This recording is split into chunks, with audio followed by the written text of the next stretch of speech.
Bienvenue chez nous pour le 67e épisode du podcast des nous. Le retour tant attendu, le temps d'un épisode de Dominique, où nous abordons plusieurs films que nous avons vus lors de multiples éditions précédentes du festival Fantasia, soit Pork Pie, Trumbull All You Want, Louder, Can't Hear You Singing, Wimp et Dance With Me. Nous parlerons aussi d'un second sujet, la filmographie de Robert Zemeckis. Deux petites corrections.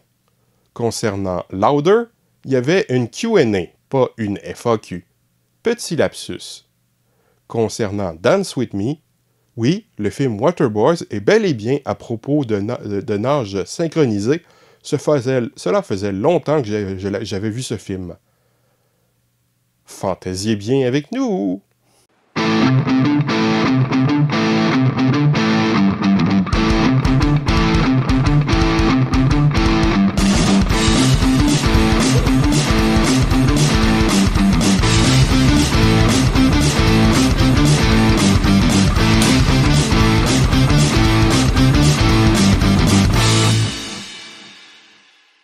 Bonjour, voici le 67e épisode du podcast des nous. Oh yeah! Bonjour, cette semaine, on va avoir un épisode très spécial. Parce qu'avec moi, j'ai un invité que vous reconnaîtrez peut-être. Peut-être. Avec moi, j'ai Dominique, avec qui je n'ai pas podcasté depuis longtemps. Absolument, Laurent, ça doit bien faire 1 an ou 2, hein? Ou plus. Ou plus, hein? Quels étaient déjà nos premiers podcasts ensemble? C'était le podcast des nous. Oui, mais les sujets qu'on avait abordés. Je pense qu'on avait abordé la question de la drogue chez les militaires. Oui, on avait abordé plusieurs sujets pertinents comme ça. La drogue chez les militaires, les faits. Je pense qu'on avait aussi parlé un peu de ceux les anciens militaires retraités, l'effet que ça avait eu sur eux, je crois. Oui, tout à fait. Donc, c'est ça. Je reviens avec vous et avec toi, Laurent. Puis, j'avais pensé de développer des chroniques sur les guerres oubliées. Ça sera pas aujourd'hui que je vais en parler, mais ça va venir, là. J'ai lu quelques bouquins sur le Yémen, une des guerres les plus oubliées au monde. Puis, c'est ça. Ah ben, ça va être passionnant. Tout à fait. Mais ce soir, je pense que, Laurent, t'as quand même quelque chose de chargé. T'as beaucoup de choses à dire à ce soir, hein? Oui, en fait, dans des précédentes années, on est allé plusieurs fois ensemble voir des films à Fantasia. Ouais, Fantasia, c'est fantastique, hein? Oui, C'est toujours une rencontre traditionnelle qu'on fait là durant la mi-juillet. Puis c'est un beau festival qui se tient à l'Université Concordia. Là, ça fait à peu près 15 ans qu'on connaît ça, ce festival-là. Oui, pour ceux qui ne connaissent pas, le Festival Fantasia est un festival annuel de films à Montréal qui se spécialise dans les films fantastiques et dans les films de genre. Donc c'est vraiment très intéressant, c'est très international. C'est aussi très éclaté comme film. Oui. C'est sûr que c'est pas comme du blockbuster, là. Faut être capable d'accepter de pas tout comprendre dans les films. Hein? Oui. Donc, au fil des années, j'ai écrit plusieurs des notes sur des films qu'on avait vus ensemble et je voudrais en parler ce soir. Donc, Laurent, c'est à ton tour de parler. Donc, il y a quelques années, on avait vu le film néo-zélandais Pork Pie, qui date de 2018. Ça avait été présenté en présence du réalisateur et scénariste Matt Murphy. C'est un film qui est inspiré par Goodbye Pork Pie de Geoff Murphy, qui date de 1981. Mais ce n'est pas un remake, selon les propos de Matt Murphy. Je dois avouer qu'on n'a pas nécessairement tout compris, tous les détails, à cause de l'accent qui rendait un peu difficile. Oui. C'est quelque chose d'un peu difficile de toujours comprendre l'accent. C'était néo-zélandais, en fait. Oui, c'est ça. Okay. Surtout dans certaines scènes où l'accent était vraiment difficile à comprendre. Mais on a quand même suffisamment compris le film, je crois, pour l'apprécier, le film, à sa juste valeur. N'est-ce pas? Oui, oui, c'était un bon film. Très divertissant.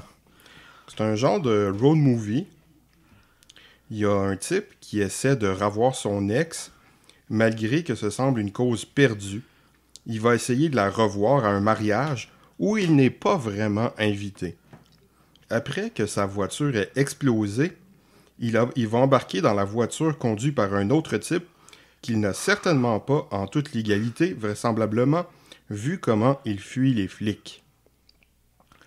En s'arrêtant dans un fast-food, une militante pour les animaux va se joindre à eux. Tout cela va évoluer en course folle, avec poursuite par la police, conduite casse-cou, délire divers.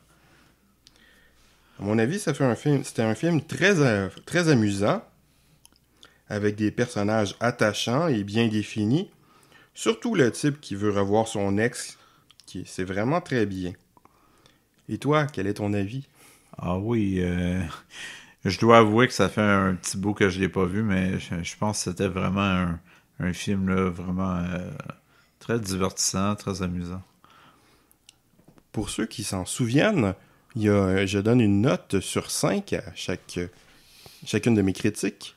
Un 5 étant un chef-d'œuvre, un 4 étant une œuvre qui se démarque particulièrement, un 3 étant un divertissement honnête, un 2 étant une œuvre moyenne, un 1 étant une œuvre mauvaise, et un 0 étant une nullité absolue, telle que par exemple tout ce qui touche de près ou de loin la politique. Donc, je donnerais à Pork Pie une note de 3 sur 5. C'est un très bon divertissement. Très bien, très bien.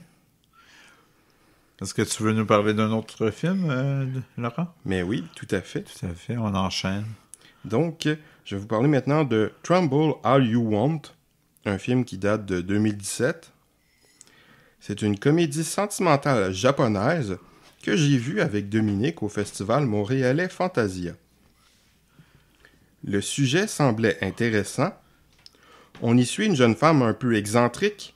Elle vit beaucoup dans son imagination, dans sa tête. Elle donne des surnoms à tous ses collègues de bureau et autres gens qu'elle croise. Elle semble avoir des conversations irréalistes, sans doute imaginaires. Elle recherche sur Wikipédia des informations sur des espèces animales disparues. Elle pense souvent à un coup de foudre d'adolescence avec qui elle n'a jamais vraiment parlé. Et surgit dans sa vie un collègue de travail voulant sortir avec elle. Et puis elle va mettre au point un stratagème pour revoir son ancien coup de foudre. On suit presque plus la santé mentale du personnage, son monde interne, que la réalité. Mais la réalité s'insinue tout de même bien sûr dans le récit. Un film intéressant qui détourne un peu le genre comédie sentimentale. Ce qui est pas mal la seule manière de faire un film du genre qui puisse être intéressant, je crois. Très sympathique, mais bien moins psychologique que ce à quoi je m'attendais. Je pensais, vu la description, que ce serait un film sur une vie de mésadapté, de problèmes de santé mentale ou quelque chose du genre, alors que c'est plutôt la vie relativement solitaire d'une japonaise assez excentrique et pas mal imaginative. Ça reste un film très bien qui contribue un peu à expliquer le problème de couple et de natalité au Japon. Et toi? C'est quelque chose de spécial quand même. La natalité au Japon, oui, ça met de côté les intérêts. C'est un des pays qui a le plus bas taux de natalité au monde. En fait, il y a plus de mortalité que de natalité. Ouais. Donc, pour ce film-là, je donnerais une note de 3. Ah, c'est bien, c'est bien. Maintenant, je vais parler d'un film dont tu vas peut-être te souvenir un peu plus. Ah oui. Un film qui date de 2018. Louder! Oh, Louder! Can't hear what you're singing, Wimp! Ça, c'était un film. Donc, ça a été présenté en première mondiale à Fantasia. C'était le dernier film de Satoshi Miki, réalisateur de Adrift in Tokyo et Instant Swamp. C'est une projection en présence du réalisateur qui a même fait une courte FAQ après, assez peu informative, mais sympathique. Dans ce film, un chanteur punk très populaire, un genre de Marilyn Manson, qui a les cordes vocales très endommagées suite à l'utilisation d'injections anabolisantes dans ses cordes vocales, va rencontrer et éventuellement coacher une jeune chanteuse qui ne chante pas assez fort. Ce film difficilement classable alterne entre comédie, rock musical avec aussi de la pop et d'autres trucs. C'est assez étrange, spécial, original, drôle, comme le sont en général les films du réalisateur. Mais peut-être ici encore plus fou avec le côté rock. Des images éclatées, des moments hilarants, une musique très bien, même si ce n'est pas vraiment mon genre, du tout bon. Le film va dans toutes les directions, du vrai n'importe quoi. C'est rafraîchissant. On va par moments dans des directions inattendues, comme le moment où on entend la vraie voix de la rockstar.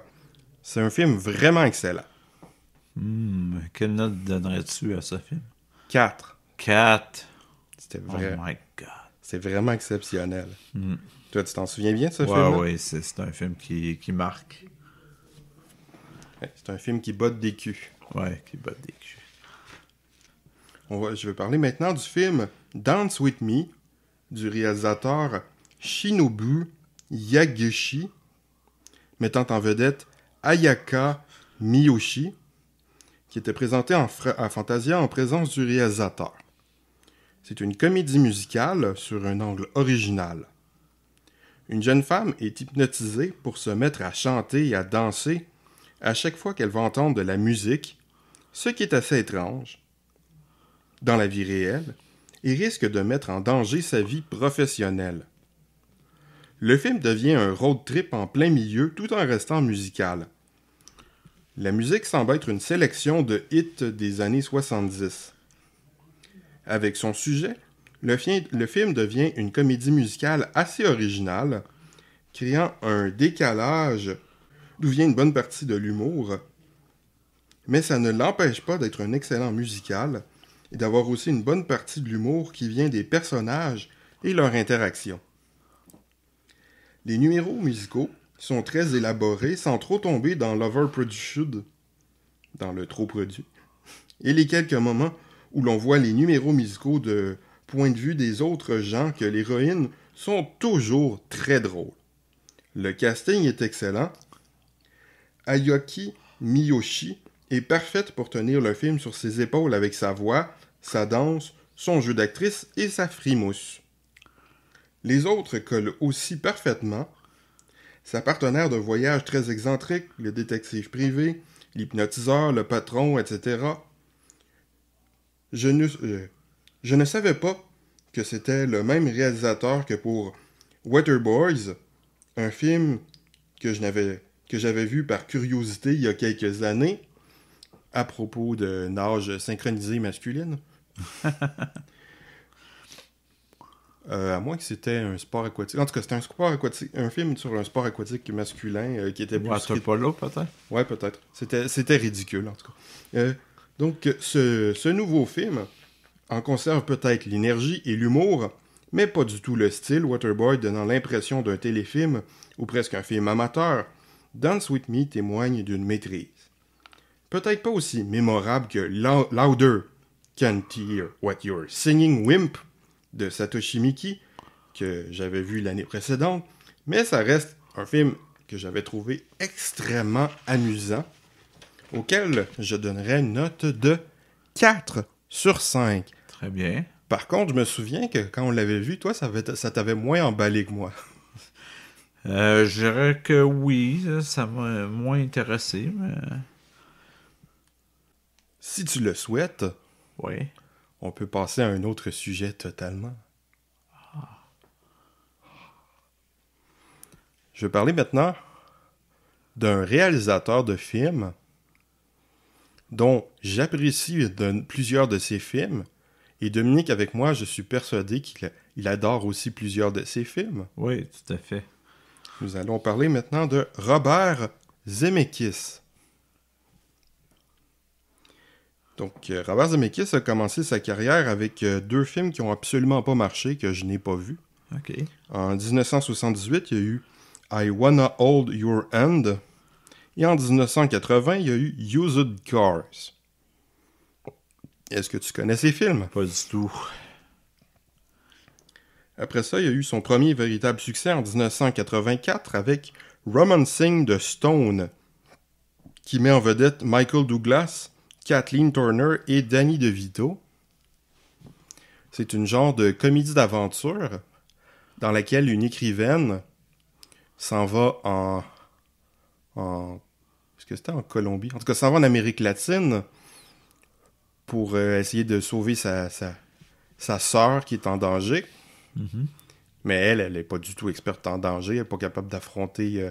elle a même de la misère à entrer dans une voiture.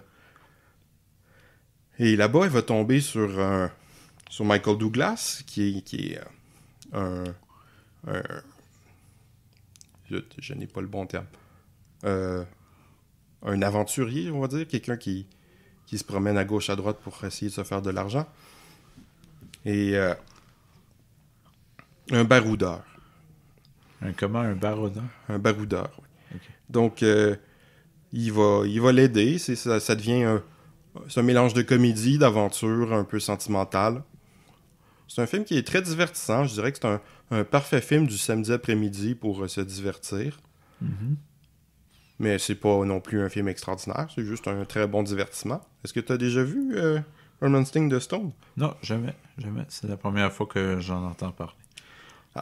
Par contre, sa suite, qui n'est pas du tout du réalisateur, Le Joyau du Nil, je crois, je me souviens pas du titre anglais, probablement la même chose en anglais, c'est pas aussi bon.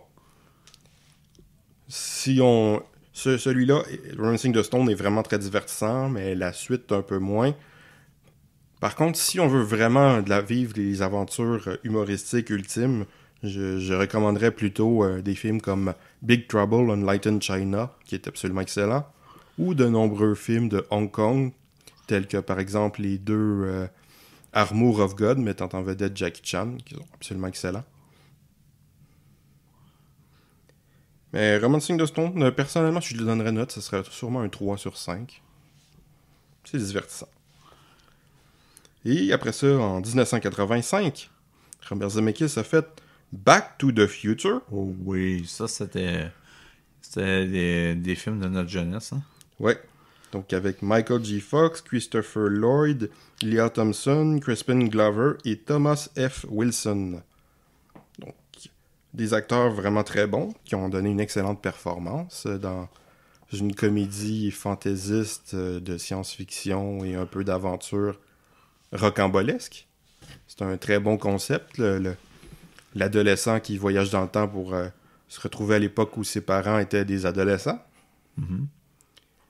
Et ils ont aussi bien en tiré parti pour faire quelque chose de très amusant. Le film est reconnu en général pour avoir un petit côté aventure, mais je trouve que c'est plus vrai pour les suites que pour l'original. Par contre, ce qui va un peu vers l'aventure dans l'original déjà, c'est l'excellente bande-son, la musique qui est vraiment très très très bonne. Back to the Future, c'est des films qui ont bercé notre jeunesse, en tout cas ma jeunesse. Personnellement, même si je suis quelqu'un qui habituellement préfère regarder les films en version originale, dans le cas de Back to the Future, Retour vers le futur, j'ai l'habitude de les regarder en français. C'est avec ça que j'ai grandi. Ben oui. Toi, est-ce que tu as des bons souvenirs de Retour vers le futur? Oui, je dirais que le meilleur, c'est lorsqu'il se retrouve à l'époque de ses parents, où ils sont jeunes adultes. Donc, c'est vraiment le film que j'aime le plus. J'aime moins celui qui se passe dans le futur. Ah bah ça, c'est le deuxième, mais il y a seulement une partie du film qui se passe dans le futur. OK. Donc, après ça, en 1988, il y a eu Who Framed Roger Rabbit, qui veut la peau de Roger Rabbit, qui met en vedette Bob Hoskins, Christopher Lloyd et Charles Fleischer, qui est adapté d'un roman de 1981 par Gary K. Wolfe, qui s'appelle Who Censored Roger Rabbit. Et c'est Richard Williams, le grand Richard Williams, qui a supervisé l'animation. Est-ce que tu as vu Qui veut la peau de Roger Rabbit? Oui, je l'ai même vu au cinéma à l'époque avec mes parents. Puis... Ah oui? Ouais. Il s'agit bien de Roger Rabbit. Oui, oui. OK.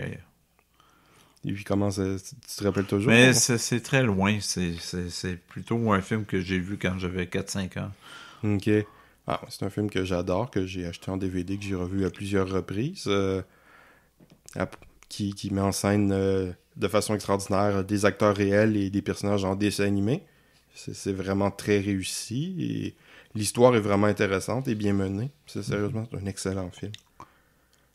Et, si je lui donnerais une note, ça serait un 4 sur 5 encore une fois. Ah ouais, quand même. Ah, je pense que j'ai pas dit donner une note à Back to the Future. C'est un 4 sur 5 aussi. Ce qui m'amène à Back to the Future Partout, qui est sorti en 1989, dans lequel Michael J. Fox s'en va dans le futur. En fait, les personnages vont dans le futur. Et après ça, ils vont retourner à leur époque.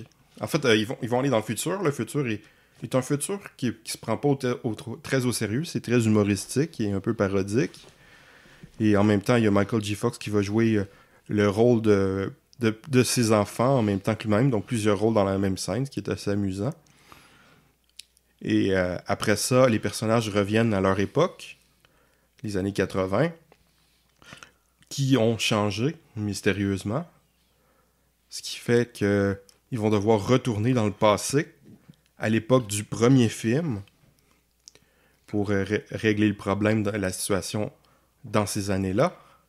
Ce qui est extrêmement amusant, ça l'a permis au réalisateur, à l'équipe, de revisiter le premier film, ce qui est un concept intéressant. C'est très différent de ce qu'on voit habituellement dans une suite.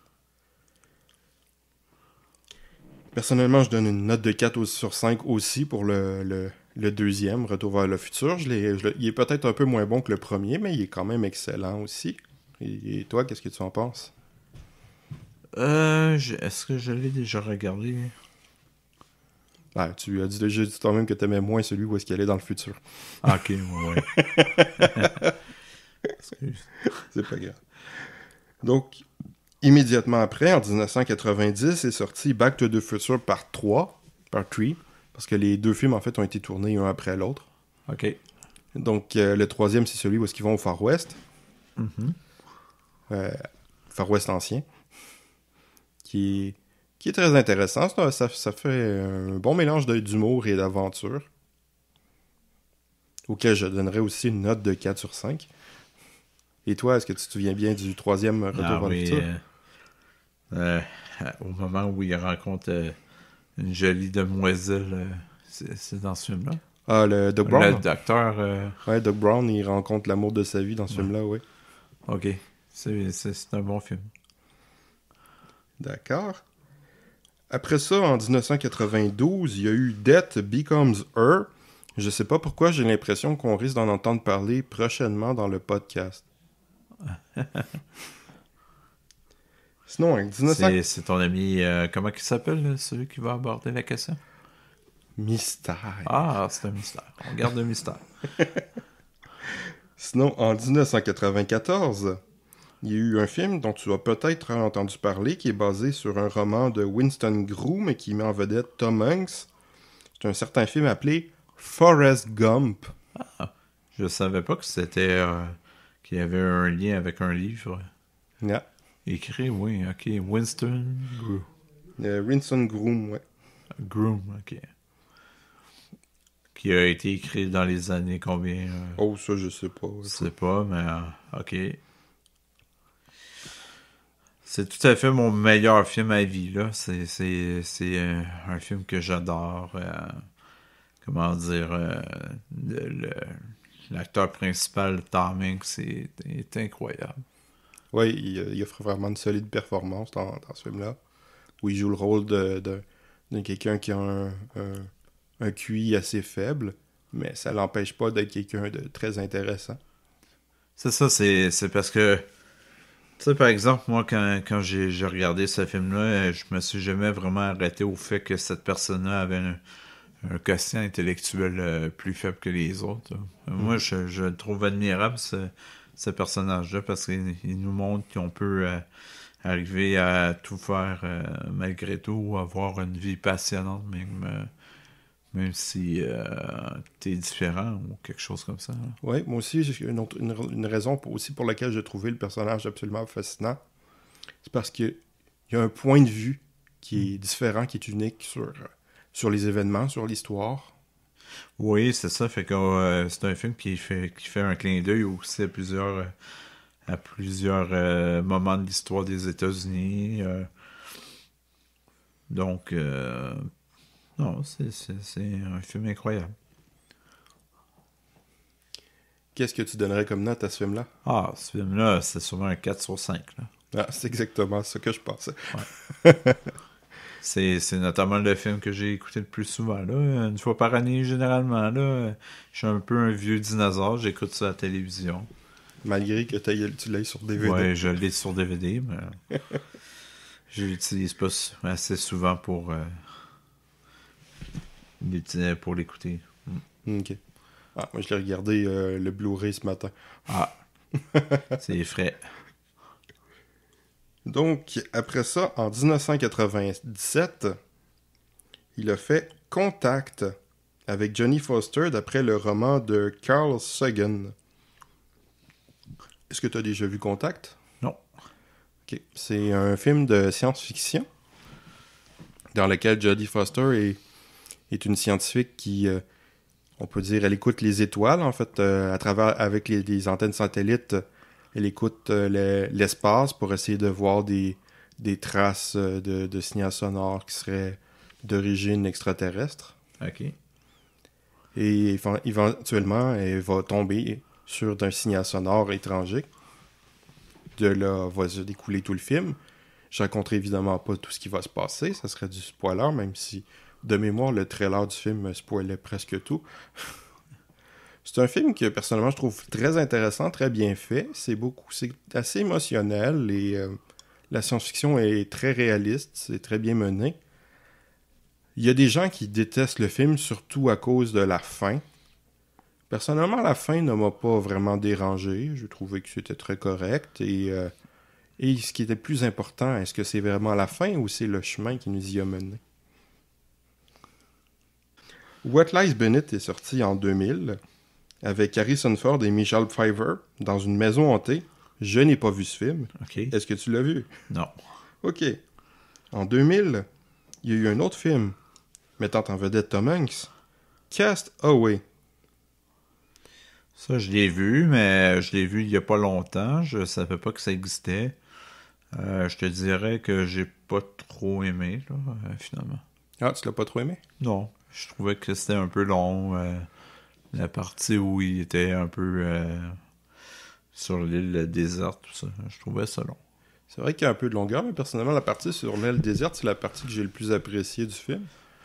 Je trouve que Tom Hanks offre une solide performance qui était filmée de façon assez subtile, je trouve, quand il était sur l'île déserte. C'est filmé correctement, mais c'est pas filmé de façon à magnifier l'image. Il y a assez peu de musique pendant qu'il est sur l'île déserte.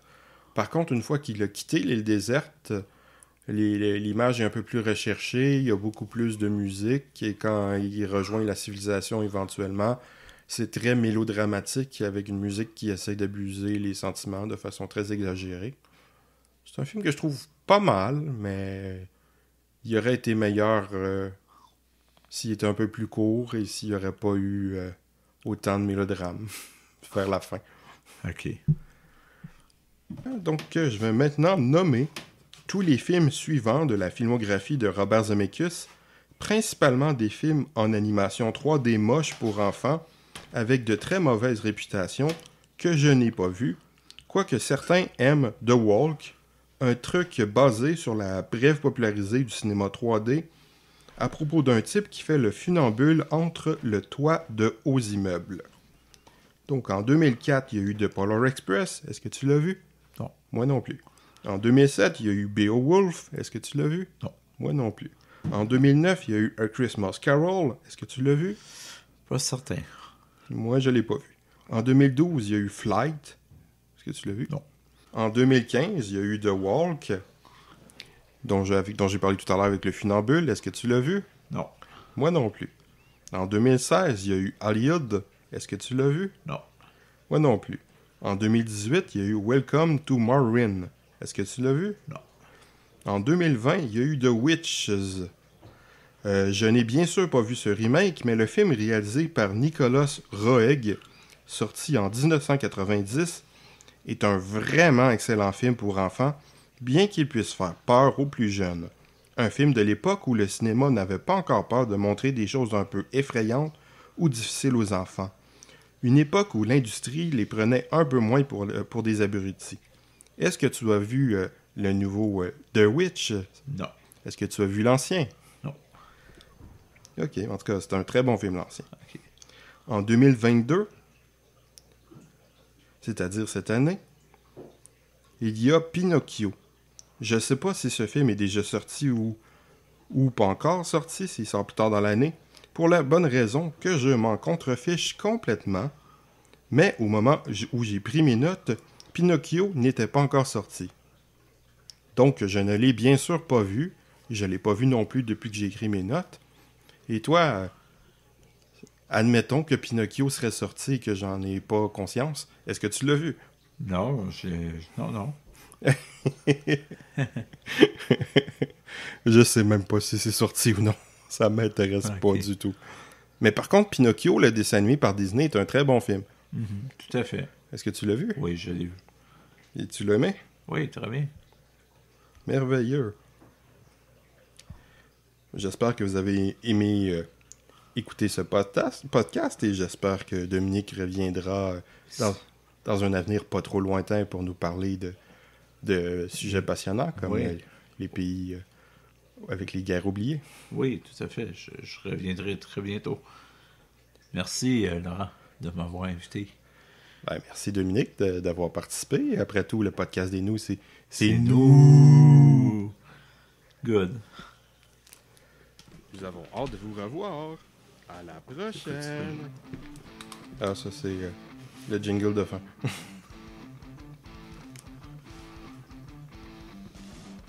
Oui. Maintenant, je l'ajoute plus au montage, je le mets directement là. Ça fait que le montage est moins long. Ah, ok.